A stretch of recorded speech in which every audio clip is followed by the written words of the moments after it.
അസ്സലാമു അലൈക്കും വറഹ്മത്തുള്ളാഹി വബറകാതുഹു.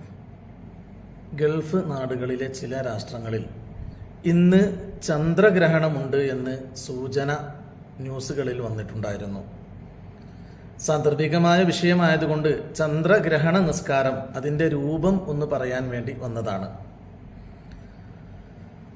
ചന്ദ്രഗ്രഹണം അല്ലെങ്കിൽ സൂര്യഗ്രഹണം എന്ന് പറയുന്നത് അള്ളാഹുവിൻ്റെ ദൃഷ്ടാന്തങ്ങളിൽ പെട്ടതാണ്. അള്ളാഹുവിൻ്റെ ഹബീബ് സല്ലല്ലാഹു അലൈഹി വസല്ലമ തങ്ങൾ വളരെ കൃത്യമായി നമുക്കത് പഠിപ്പിച്ച് തന്നിട്ടുമുണ്ട്. ചന്ദ്രഗ്രഹണമോ സൂര്യഗ്രഹണമോ സംഭവിച്ചു കഴിഞ്ഞാൽ എന്ത് ചെയ്യണമെന്ന് നബി സല്ലല്ലാഹു അലൈഹി വസല്ലമ തങ്ങൾ വളരെ വലിയ ഒരു ഹദീസിന്റെ അവസാന ഭാഗത്ത് പറയുന്നത് കാണാം.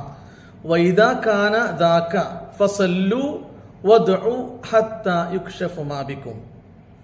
ഇനി ഗ്രഹണം സംഭവിച്ചു കഴിഞ്ഞാൽ, ഗ്രഹണം ഉണ്ടായി കഴിഞ്ഞാൽ നിങ്ങൾ നിസ്കരിക്കുക, പ്രാർത്ഥിക്കുക ആ ഗ്രഹണം അവസാനിക്കുന്നത് വരെ.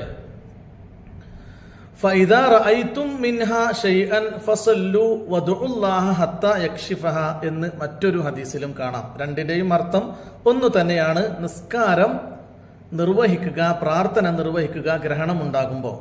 സൂര്യഗ്രഹണമാണെങ്കിലും ചന്ദ്രഗ്രഹണമാണെങ്കിലും ഒരേ രൂപത്തിലാണ് നിസ്കാരമുള്ളത്. ഇന്ന് ചന്ദ്രഗ്രഹണമായതുകൊണ്ട് ചന്ദ്രഗ്രഹണ നിസ്കാരം 2 റക്അത്ത് അള്ളാഹുവിനു വേണ്ടി അദാ ആയി ഇമാമോടുകൂടി ഞാൻ നിസ്കരിക്കുന്നു എന്ന് നിയത്ത് ചെയ്തുകൊണ്ട് തക്ബീറത്തുൽ ഇഹ്റാം ചൊല്ലുക. തക്ബീറത്തുൽ ഇഹ്റാമിന് ശേഷം സാധാരണ നിസ്കാരങ്ങളിലെ പോലെ വജ്ജഹത്ത് ഓതുക, അല്ലെങ്കിൽ മറ്റേതെങ്കിലും പ്രാരംഭ പ്രാർത്ഥന നിർവഹിക്കുക. അതിനുശേഷം ഫാത്തിഹ ഓതുക, സൂറത്ത് പരമാവധി വലിയ സൂറത്ത് ഓതണം എന്നാണ് ഹദീസുകളിൽ കാണുന്നത്. അള്ളാഹുവിന്റെ ഹബീബ് അൽ ബഖറ സൂറത്ത് ഓതിക്കൊണ്ട് നിസ്കരിച്ചു എന്നും ഹദീസിൽ കാണാം. അപ്പോൾ നീട്ടി നിസ്കരിക്കണം എന്നർത്ഥം. ആ ഗ്രഹണം അവസാനിക്കുന്ന സമയം വരെ നിസ്കാരം നീണ്ടു പോകണം എന്നതാണ് നിബന്ധന.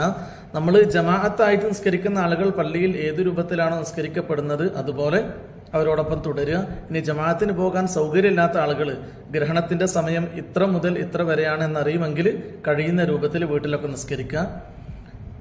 ഞാൻ പറഞ്ഞതുപോലെ നിയത്ത് ചെയ്തുകൊണ്ട് തക്ബീറത്തുൽ ഇഹ്റാം ചൊല്ലുക, അതിനുശേഷം വജ്ജഹത്ത് ഓതുക, ശേഷം ഫാത്തിഹ, ശേഷം ഒരു സൂറത്ത്. അതിനുശേഷം റുക്കൂ ചെയ്യുക. സാധാരണ നിസ്കാരങ്ങളെ പോലെ റുക്കൂയിലും അത്യാവശ്യം കുറച്ചധിക സമയം നിന്ന് ദിക്റുകളൊക്കെ കൂടുതൽ ചൊല്ലിയതിനു ശേഷം എഴുത്തിദാലിലേക്ക് മടങ്ങി വരിക, നിൽക്കുക. അങ്ങനെ നിന്ന് കഴിഞ്ഞാൽ റബ്ബനാ ലക്കൽ ഹംദു എന്നുള്ള നമ്മുടെ പ്രാർത്ഥന ഉണ്ടല്ലോ, ആ പ്രാർത്ഥന പ്രാർത്ഥിച്ചു കഴിഞ്ഞതിന് ശേഷം വീണ്ടും ഒരിക്കൽ കൂടി ഫാത്തിഹയും ഓതണം, സൂറത്തും ഓതണം. അതാണ് മറ്റു നിസ്കാരങ്ങളിൽ നിന്ന് ഗ്രഹണ നിസ്കാരത്തിന്റെ വ്യത്യാസം. ഓരോ റക്അത്തിലും 2 റുക്കൂഴ് വീതം വരും.